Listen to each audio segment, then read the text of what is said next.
Alright, Shalom Aleichem, Bruchim Abayim.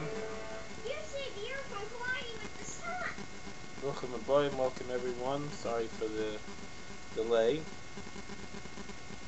We are going to continue our Shir in Kitzur Shulchan Aruch.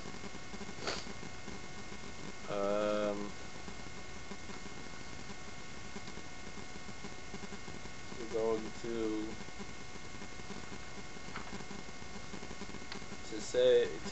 we're in the first chapter of Kitzur Shulchan Aruch, halacha 5, and it's apropos for this week because we have a fast day coming up Friday. It's the only one of the 4 fasts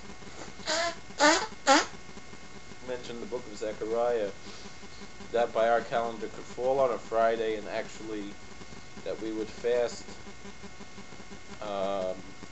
right into Shabbos. We make our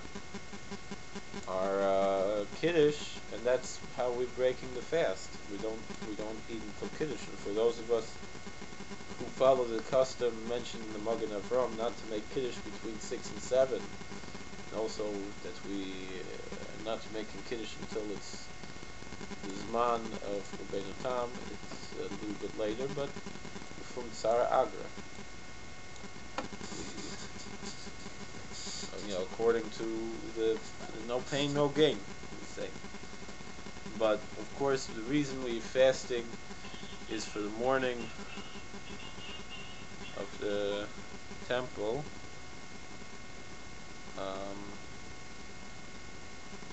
Destruction of the temple, and so this is something that we're going to address right now.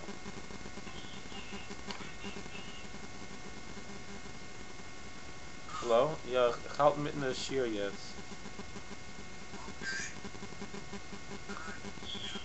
Was? Bis 9 Seige. Ich habe 12 Menschen auf der Computer. Kitzur Shulchan Aruch.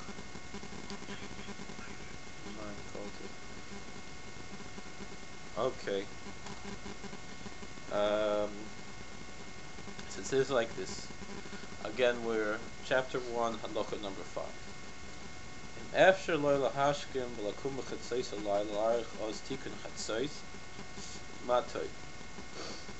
If you're able to wake up and get up at chatzos.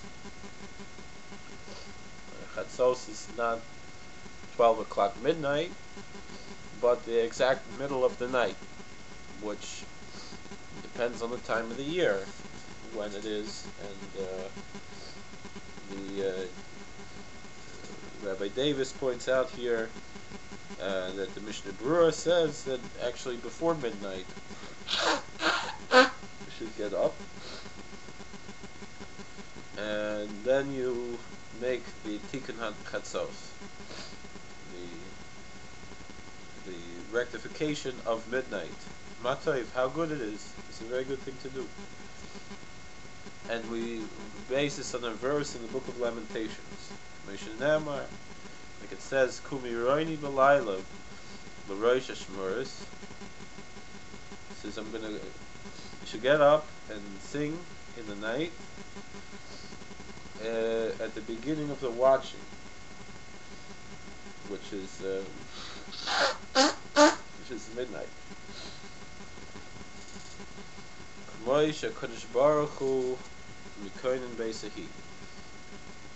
Since God Himself is also reciting Lamentations at this time, Shnemar Hashem Memorim Yishag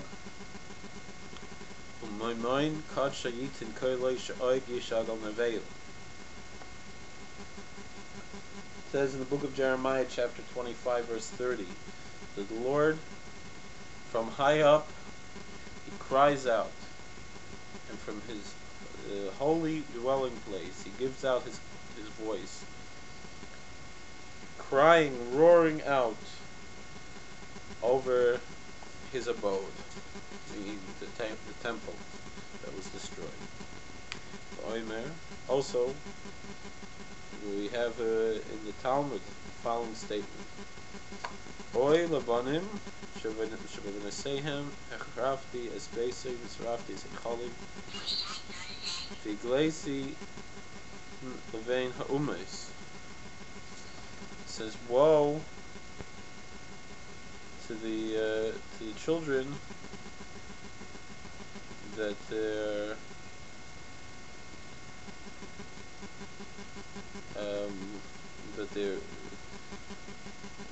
that from their sins I destroyed my house, and I burned my temple, and I exiled them among the nations.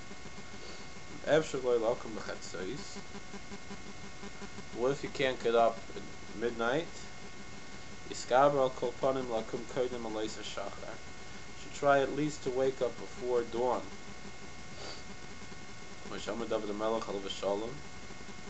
Like King David said in Psalm 57 verse 9, I awaken the dawn, which means it means I wake up the dawn, and the dawn does not wake me up. I'm up before the dawn.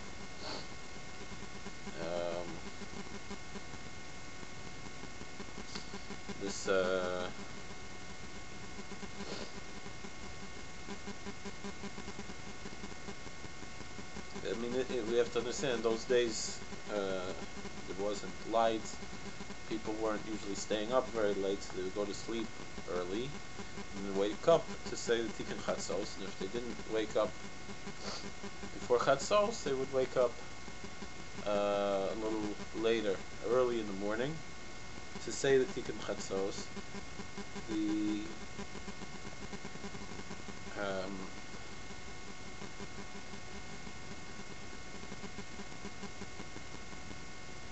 Tikkun Chatzos is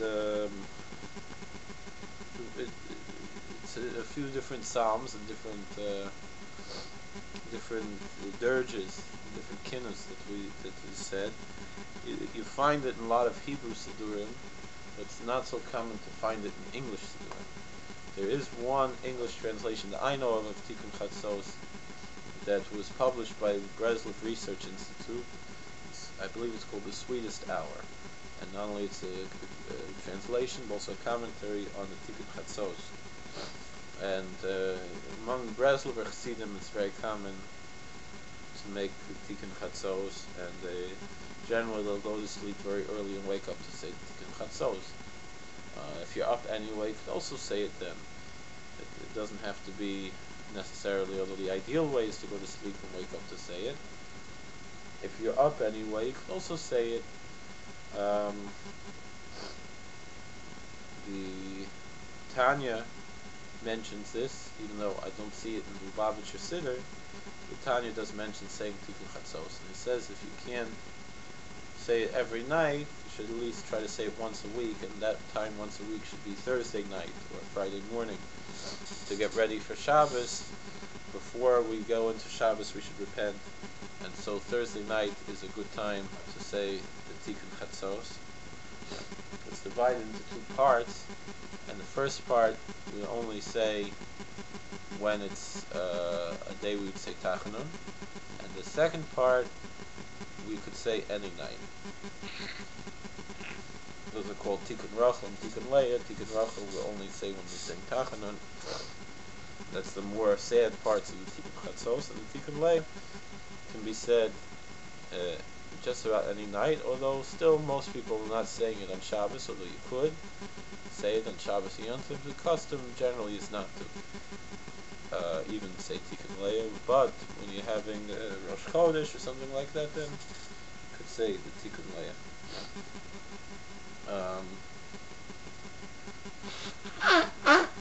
Although you could say Tikkun Chatzos.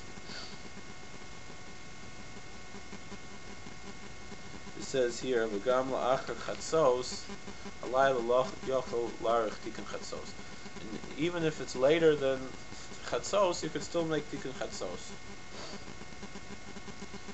Very interestingly, during the 3 weeks between the 17th of Tammuz and Tisha B'Av, there's a custom also mentioned in the Kitzur Shulchan Aruch later, and the laws of the 3 weeks didn't accustomed to say Tikkun Chatzos during the daytime as well after Chatzos Hayom, after the middle of the day. And if you actually go to the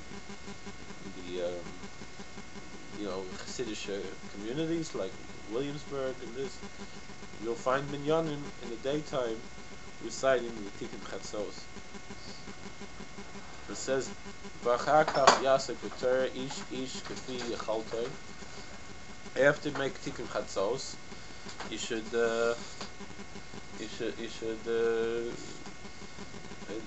study Torah as much as you can. V'shir mishnayos kodim l'chol davar.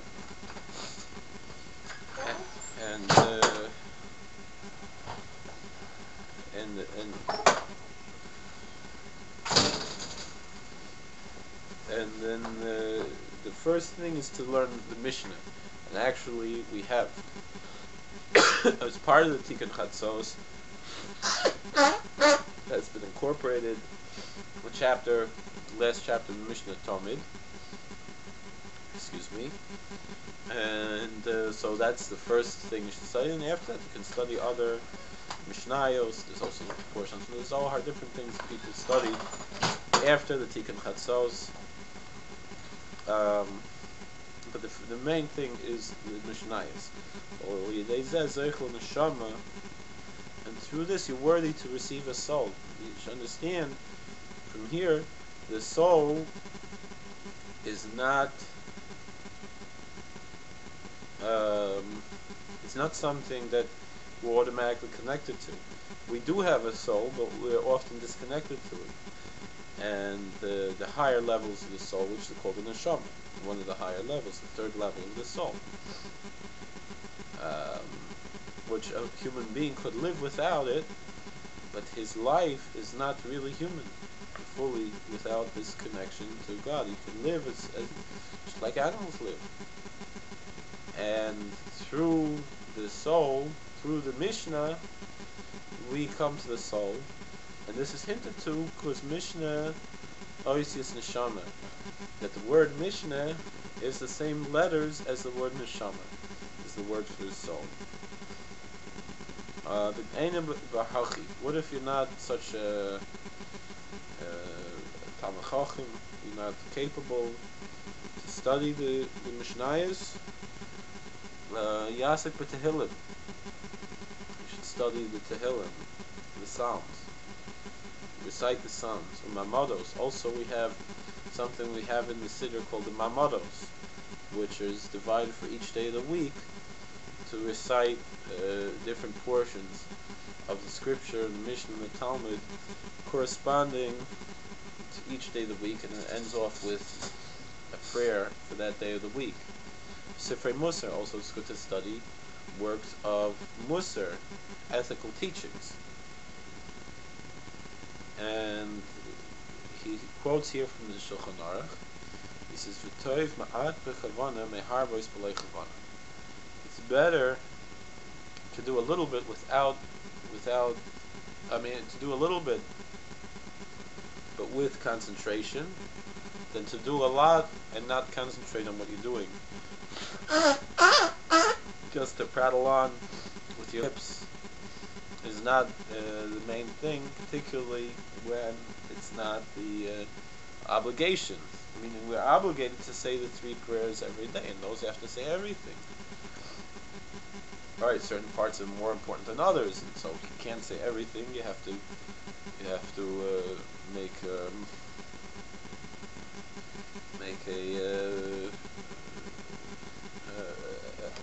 what's the word? Priority. What's more important, what's less important.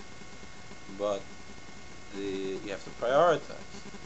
But for sure, we're not obligated to make the Tikkun Chatzos. It's something extra.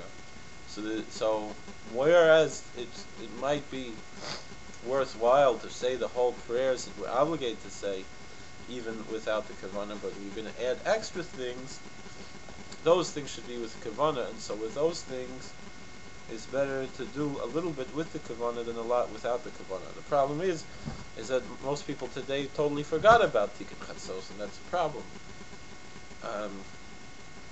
Rabbi Victor Miller, blessed memory, suggested that before people go to sleep at night, they should at least sit on the floor for a second and just recite, which is part of the tikkun chatzos, a verse is from Psalm 137.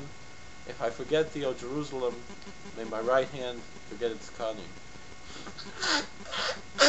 And that at least to mourn for Jerusalem every day. Obviously, we don't do this on Shabbos and Yom Tov and so forth. That's not, since that's part of the Tikkun Rachel, we're not going to have that part in the day we're not saying Tachanun. But to at least have some connection every day to the Tikkun Chatzos, even if it's not Chatzos, and even if it's not the whole thing. Now, of course, it's all better if you say the whole thing, and even more, you sit on the floor and take off your shoes, and you put on ashes, and all the things. But even if you do it without those external aspects, it's still also very good. Either way. Tana Rebbe Chia. So anyway, that's the point. When you're doing extra things, you might be able to accomplish more just sitting on the floor for 1 second, and with all your heart saying, "If I forget you, O Jerusalem, may my right hand forget how to play music," rather than to spend a half hour, 20 minutes, or an hour, whatever, saying the Tikkun Chatzos without any concentration, without any feeling. Although the thing is, really, if you get into it, it should generally bring in some of the feeling.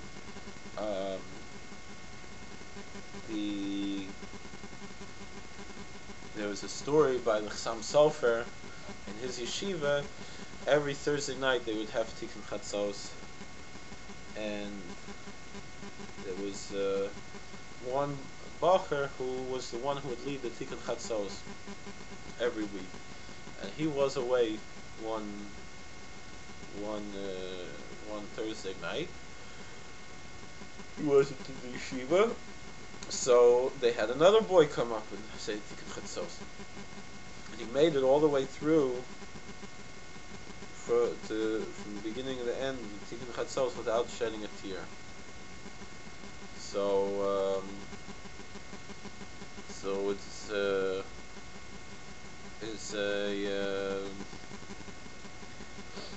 the Chassam Sofer said that this boy must be something wrong with him spiritually.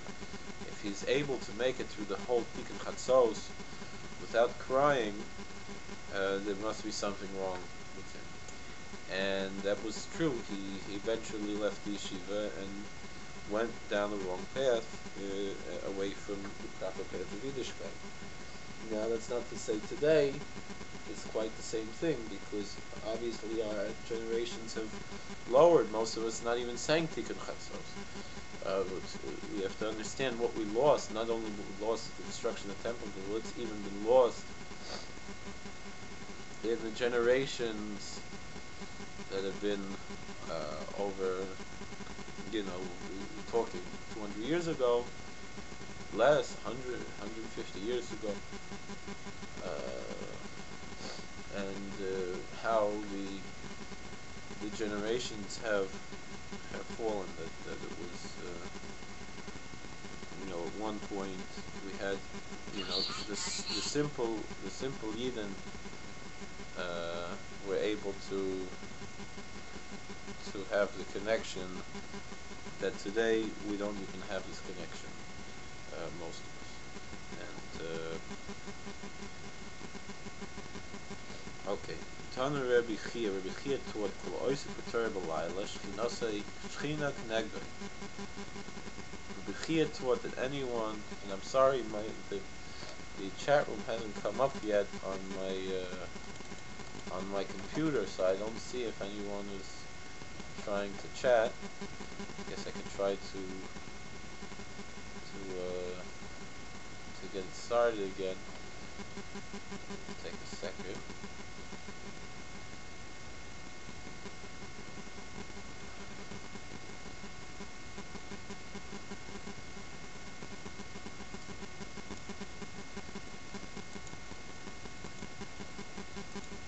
Alright, we'll just keep going. Just gonna have to catch this if it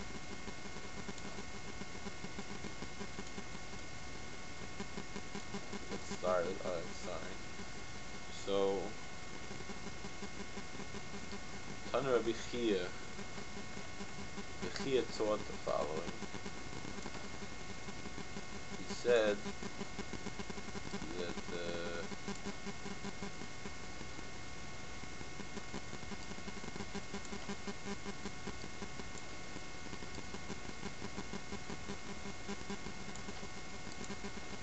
that oh, now my chat room has opened, so I'll be able to read the chats. So Tana Rabbi Chia said Kolakowski, and so any chats were before I didn't see him, sorry. Anyone who studies Torah at night, like we're doing now, the Shechina, the presence of God, is in front of him.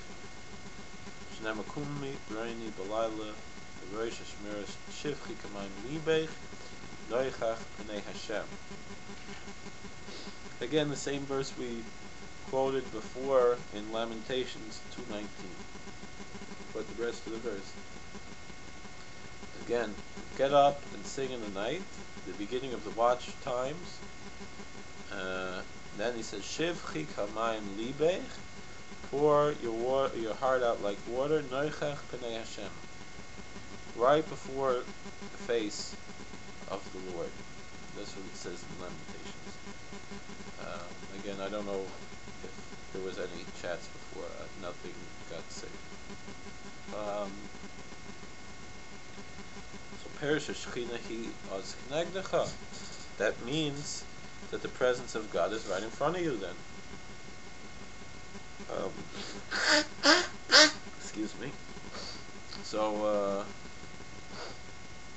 there's another explanation of this verse.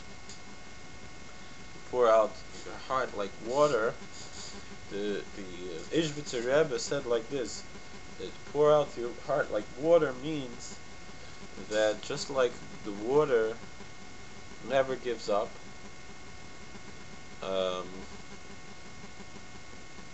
so too, meaning that, what does it mean? That the higher waters and lower waters were separated, it says in the first chapter of Genesis. So they were separated, and then you go to the ocean, you see the waves. That means that the water is trying to go back, the lower water is trying to be reunited with the upper water. And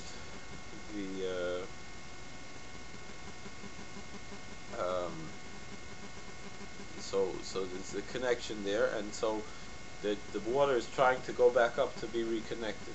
It never gives up. It just keeps going and going and going, never gives up. And so too, we should recognize God is infinite. We can never really reach God. But if we never stop, if we're like water, our heart is like water, never giving up, then we come before the presence of God. But also, Rabbi Chia taught that learning Torah at night is also before the presence of God. As far as tefillin, we don't wear tefillin at night. So if you're getting up too early to put on tefillin before the time called Misha Yakir, the time that's called when we can recognize between dark and light, which is before sunrise, but it's still and it's after dawn. It's in that in-between time. You can again look at on myzmanim.com, and you can see what's the earliest time to put on tefillin. Before that, we don't put on tefillin. So and after sunset, really shouldn't be put on tefillin. If you miss it after sunset, you still have some time. But really, you should try to put on tefillin during the daytime. But anyway, Shechina Hi Az Knegdecha. That you studying Torah at night, the Shechina is in front of you. Oidam Rosal. Sages also said like this. Anyone who studies Torah at night, Nikra Eved Hashem, he's called a servant of the Lord. Moshe Kasev, we base this also on a verse in the Bible. This is Psalm 134, verse 1. It's, according to Nusach Sfard, we say this before Mariv at night. He says, Kol Avdei Hashem, Oimdim Beis Hashem B'leilos. That all the servants of the Lord, the ones who are standing in the house of the Lord at night. So that means that if you're learning Torah at night,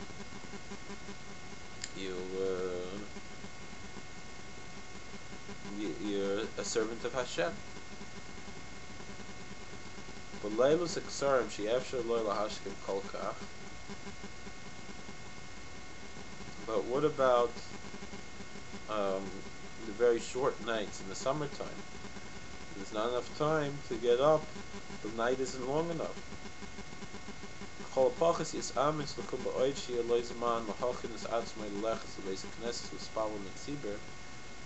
at least try to get up, even if you're not getting up before dawn. You should try to get up, that you should have enough time to get ready to go to shul to daven with the minyan. What does it mean by getting ready? Something people should know is very important, and the Torah wasn't given to angels.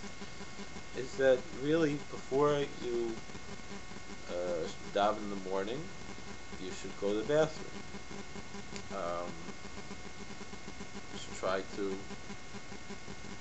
have a bowel movement before you daven in the morning, which is one of the reasons that many Hasidim drink coffee before they daven, because coffee serves as a laxative.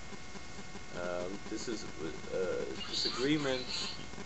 This is a disagreement between Rabbi Nachman from Breslov and all the other tzaddikim, because most of the Rebbes held that it's a good thing to drink coffee before davening. This way you're able to have a clean body before davening. Rabbi Nachman, he said he once fasted for 5 days, I think, and he found that still his body wasn't totally clean on the inside. He was still able to have movement. So therefore he said that there's really no need to be strict, and each should follow their own way. There's nothing wrong with one way or the other, as long as you follow tzaddikim. But the majority of the tzaddikim disagreed with Rabbi Nachman. And that's where you see a lot of the tzaddikim davening very late, because they wanted to be careful to have a clean body before davening.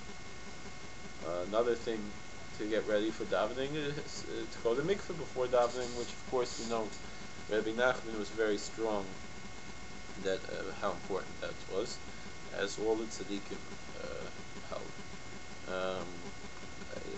Others, not all of the Chassidim have the same views about this. The Gera Chassidim have different views. Each one different. But I remember I was at a synagogue with a rabbi. He wouldn't call himself a Breslov Chassid. So had an arm tefillin you cannot wear at night. None of the tefillin you can wear at night. We're talking about nighttime. You have to wait till it's actually morning, and we put them both on at the same time. We put the arm tefillin first, and then the head tefillin in the morning. If you're watching the video of this, I'm just answering the chat. So I was at the shul where the rabbi was. The rabbi was very influenced. Again, he wouldn't call himself a Breslov Chassid, but he was highly influenced by Breslov. And the square Rebbe came to his synagogue with a bunch of Chassidim. So one of the Chassidim asked the rabbi of the synagogue. He said, "Wie is the kaveh?" The rabbi, his Yiddish isn't perfect. So he asked me, what did he say? I told him he wants to know where the coffee was. this rabbi in Long Island, he said, nach davening, with a very American accent, that we have the coffee after davening, which of course that was his influence from Breslov, as opposed to in Square. First of all, Square and Breslov doesn't really go together, but in Square it's very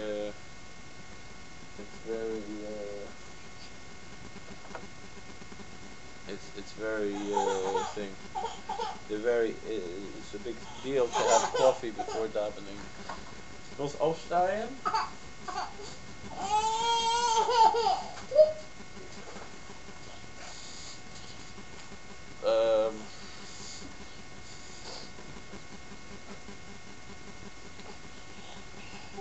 Darfst diaper? Just darfst. But okay.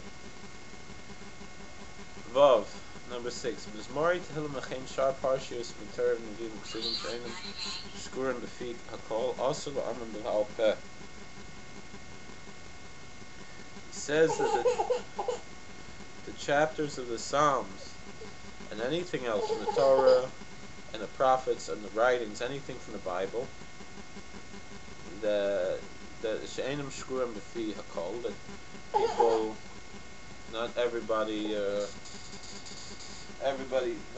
knows the words, meaning the words of the prayers are familiar, but not the other words, just not the rest of the Psalms. You shouldn't say them by heart.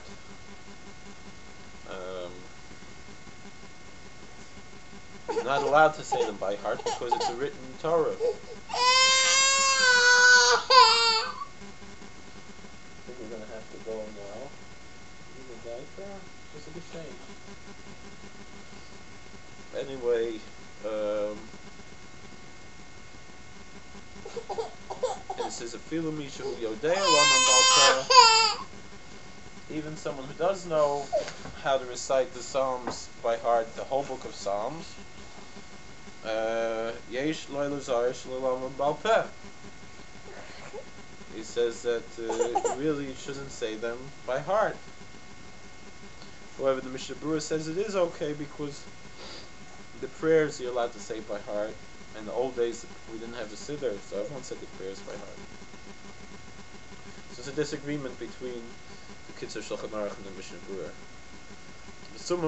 But a blind person is allowed to say the Psalms by heart.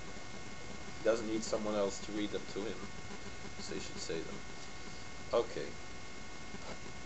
Zion. Number 7. Yesh limchos v'yad ha'oimim t'china sheb'mamados sh'mesamim baruch ato Hashem shemei tefillah. In the mamados that we mentioned before, these portions from the scripture and the Mishnah and the Gemara and the Talmud that are said for each day of the week, at the end it has a prayer. And the prayer, and he says, you shouldn't end off. We have to correct the people that if they end off the prayer, "Bless you Hashem," who hears prayer, because it's not a bracha, and so we shouldn't say "Bracha to Hashem." We shouldn't say "Blessed are you, O Lord." Ela yesh loyma baruch shemei tefillah b'lo shem. Rather, we should just say, "Blessed is he who hears prayer," without saying God's name, because that's mitaz. Okay,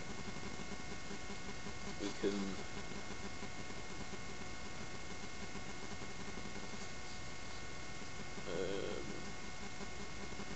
I guess we could finish that now. Take for a few minutes some questions. If anyone has a question about what we just learned, or what. Now there was one question about washing the head and the hands, and that's something that's going to be addressed in the next chapter. We'll address that next time. Okay. Anyone else have any questions? Give it another couple of minutes, and then we'll end off here.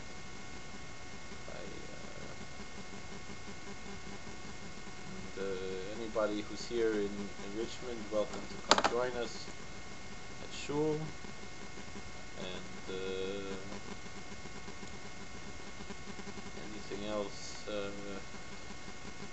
which we have, and if anyone would like us to come to their community for a speaking engagement, we're able to cover expenses, and we're happy to help.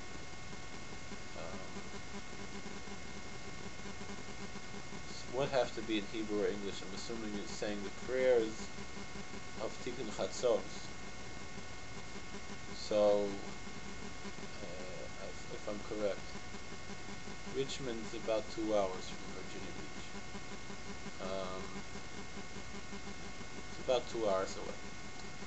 Hebrew or English? I would say that are you asking about the prayers in general, or are you asking about the Tikkun Chatzos, whether they should be in Hebrew or English? I would say it's just about the same. If reading in Hebrew without understanding is equal, I would say, to reading in English with understanding. And it might be better to read in English with understanding. If you're able to have a siddur that you can look at English while reading in Hebrew, that's also good. But it's when you're talking about extra prayers that are not obligated, it's probably better to say in English, because those are mostly for the sake of something extra. Although I know one great rabbi who I know, he said that when the Bible verses he suggests should be read in Hebrew, although there's what to say on both sides. But I would say it's just about equal to read in Hebrew without understanding as to read in English with understanding. But the thing is, you have to make sure, if you do read in English, that you have to make sure that you understand the English. Because if you're reading English without the understanding, it's worthless.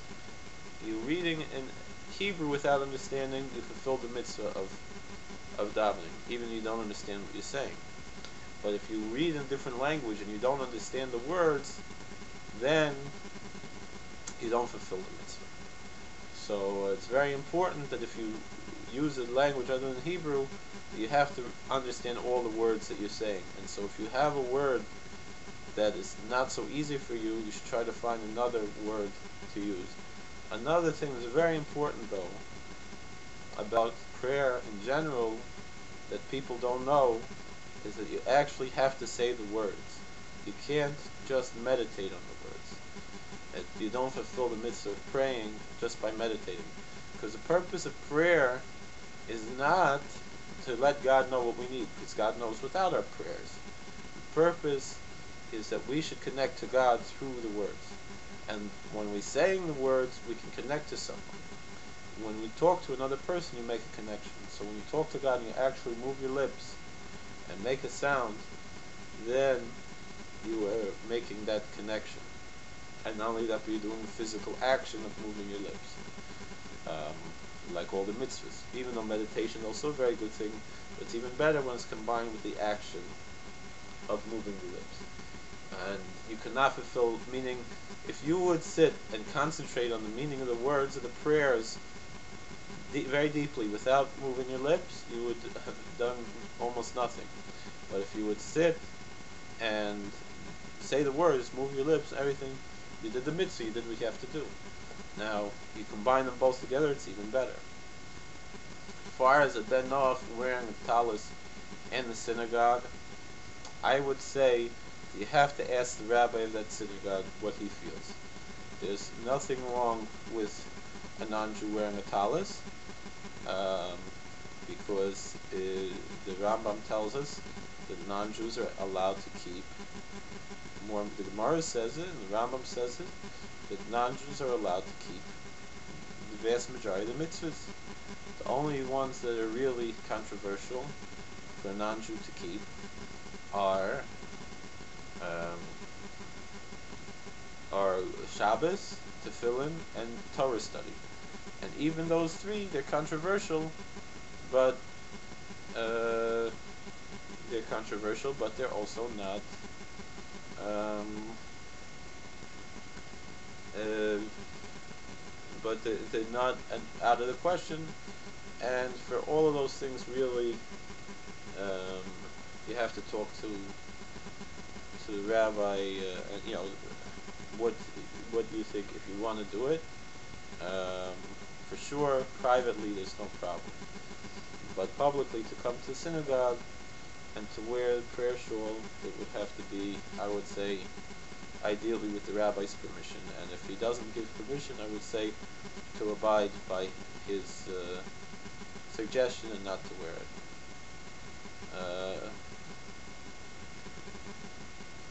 I don't think there's anything wrong with touching the Torah scroll.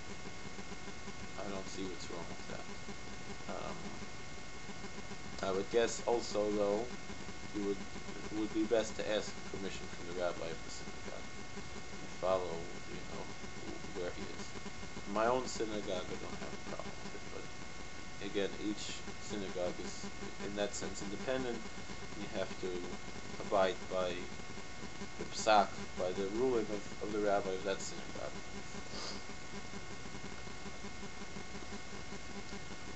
Okay.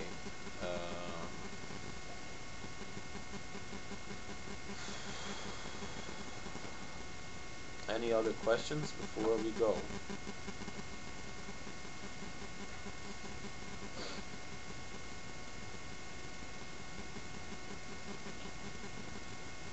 What should we say to Jews who tell us to be Noahides when we learn this isn't the best way and we want to convert?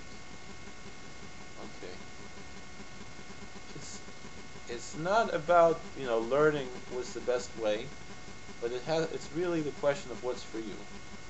If you want to convert, that's the best way to approach it. Instead of saying that it's ideal to convert, because that's a controversial subject and it'll go over a lot of people's heads and get people upset. The best thing to say is that you want to convert because you want to have more of a connection to God and more opportunity to do mitzvahs. And you understand that you're not obligated to convert, and but still you feel in your heart and your soul that this is what you need for you. It's not for everybody, but if that's how you feel, that's how you feel.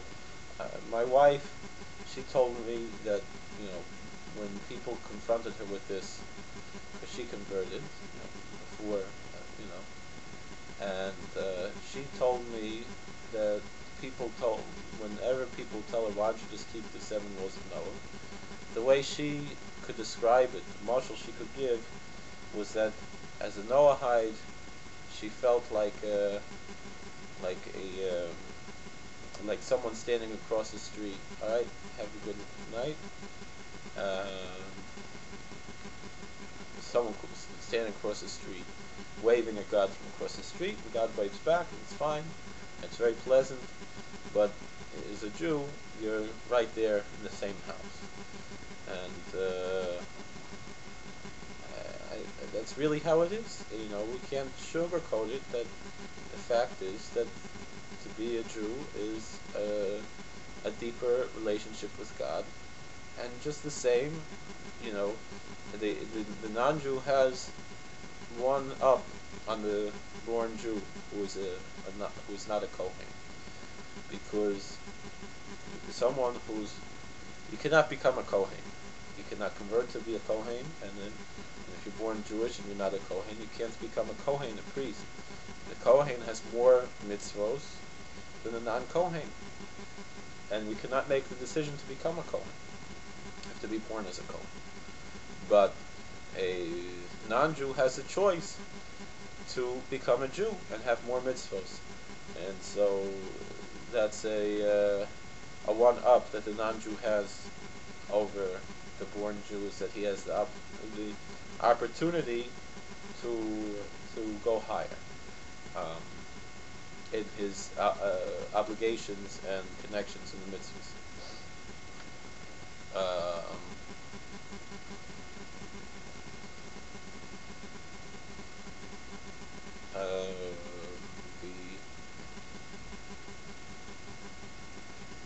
The Rabbi Victor Miller said that the Kohen, he himself is a Kohen.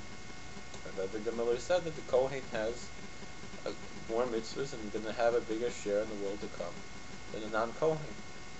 And so too, it's the same to the Jew and the non-Jew, even the portion that the non-Jew receives as a Noahide is so great we cannot imagine what it is in this world. It's very great, but it's still greater to be a Jew, even a mediocre Jew, as long as you're not a really bad Jew, but a mediocre Jew. You have to ask the Chabad communities if they will accept it. You have to ask them what conversions will they accept, and go to a rabbi who they will accept. And probably the best way to approach conversion is to have the rabbi that you're learning with take you to a rabbi who does conversions that are recognized if you want it to be recognized. If someone is, in an extreme case and they're older or whatever, they're not planning to get married, they're not whatever it is, I'm happy to do a conversion because then it doesn't matter so much if it's recognized. But if they generally, what it will do is, the rabbi will go with you to you're saying New York. Doesn't mean you necessarily have to move to New York. If you're living in a community and you're living an observant lifestyle, the rabbi should be able to take you to New York to get married. You don't need to move. You could just go there. If it's a situation, not planning to get married, something like this, I would have no problem making a conversion in such a situation, but I need two other rabbis with me. And I don't know where you're located, I don't know what the situation is. Everything has to be in place, though. It's not just so simple, well, just you're old, we just do any conversion. You're not going to get married, just do a conversion. So it has to be a kosher conversion. You have to be an observant person, and really the responsible thing is to be living in a community where you're able to walk to the synagogue and buy kosher food.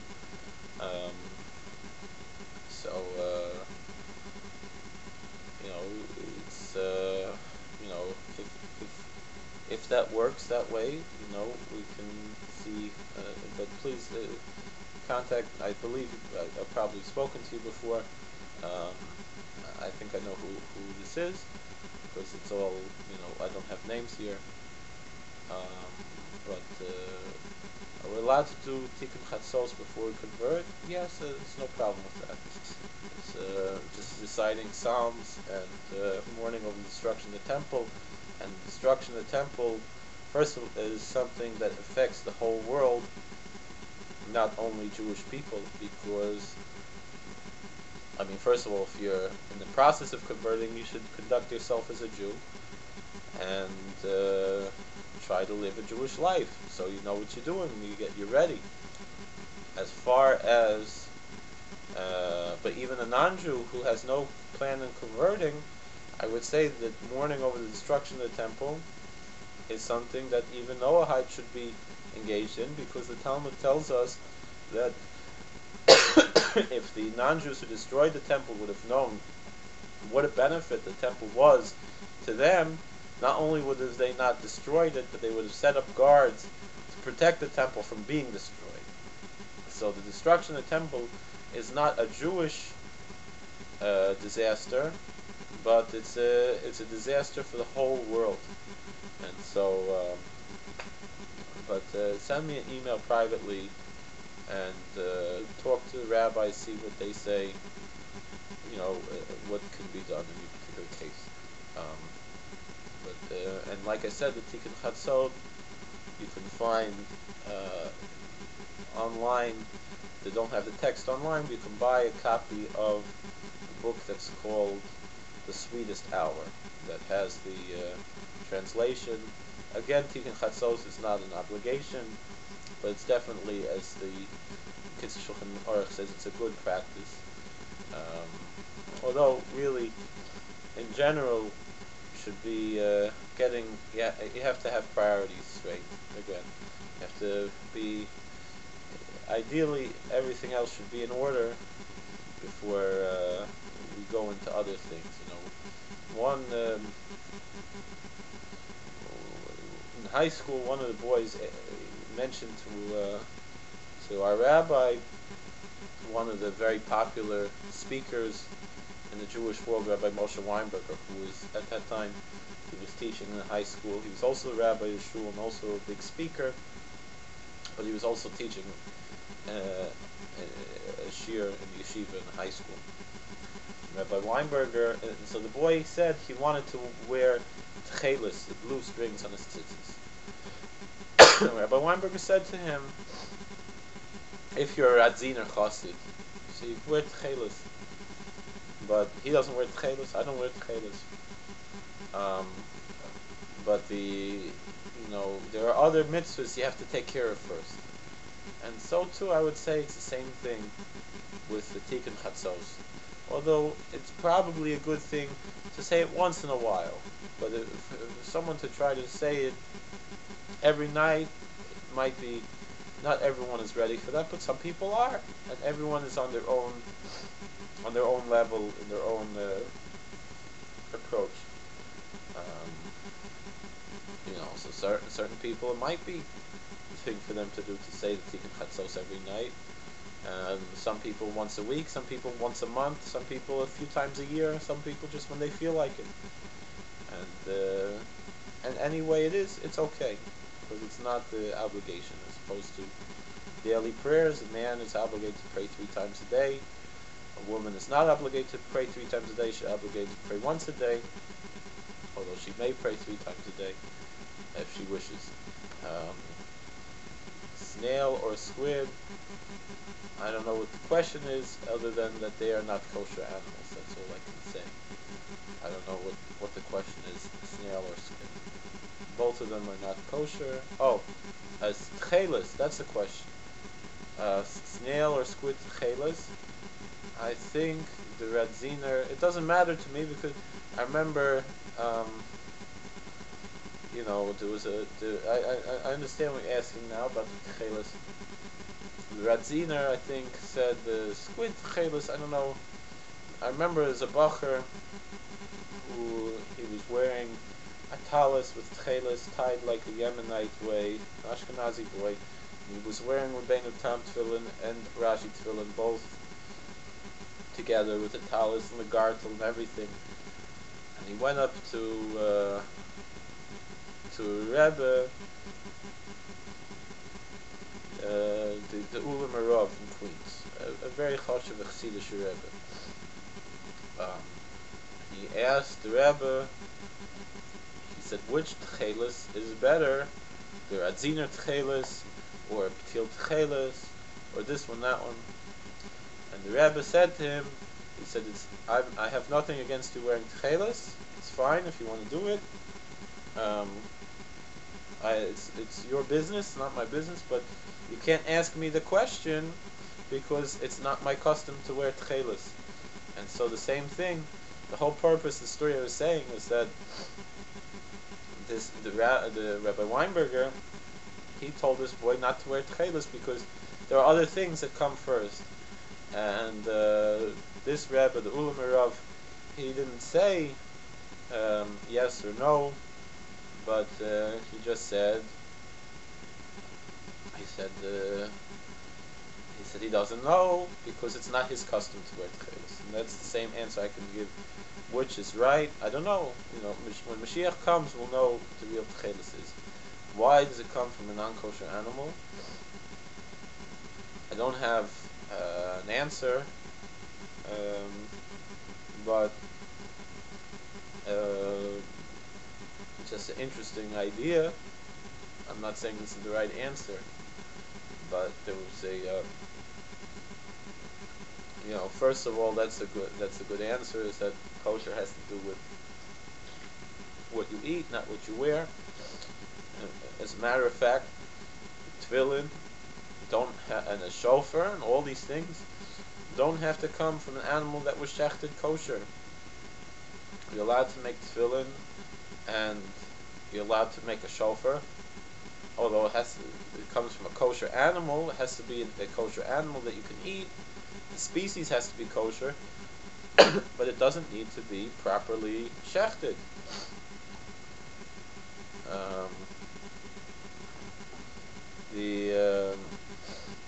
And so, in fact, just very interesting, when Lubavitcher Rebbe was asked by someone who's a vegetarian, what should he do? Tefillin doesn't seem to be good for a vegetarian to wear leather. And the Rebbe answered that you can take tefillin from an animal that died on its own, and so it's okay. It doesn't have to be killed to make the tefillin. As far as using a non-kosher animal for chelis, the simple answer is, like we said, doesn't matter because you're not eating it. Another answer, though, that's not really an answer, but it's just an interesting observation. Nosson from Nemerov, who's a student of Rabbi Nachman from Breslov, he wrote the Sefer Lekutei Halachos. And he says very interesting things there. So one of the things he says there is that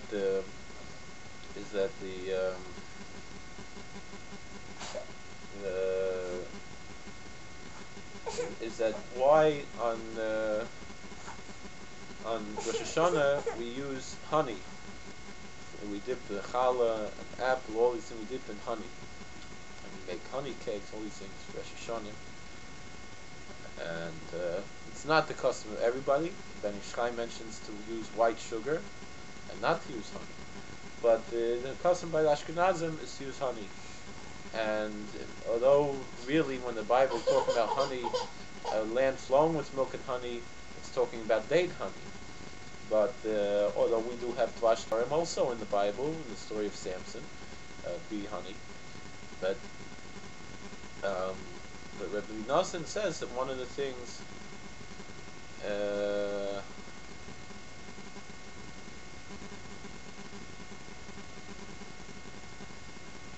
is that the honey is one of the only kosher food that comes from a non-kosher animal, because the bees are not kosher to eat, and yet honey is kosher because it's not really part of the animal, but it's only transferred nectar. But the point is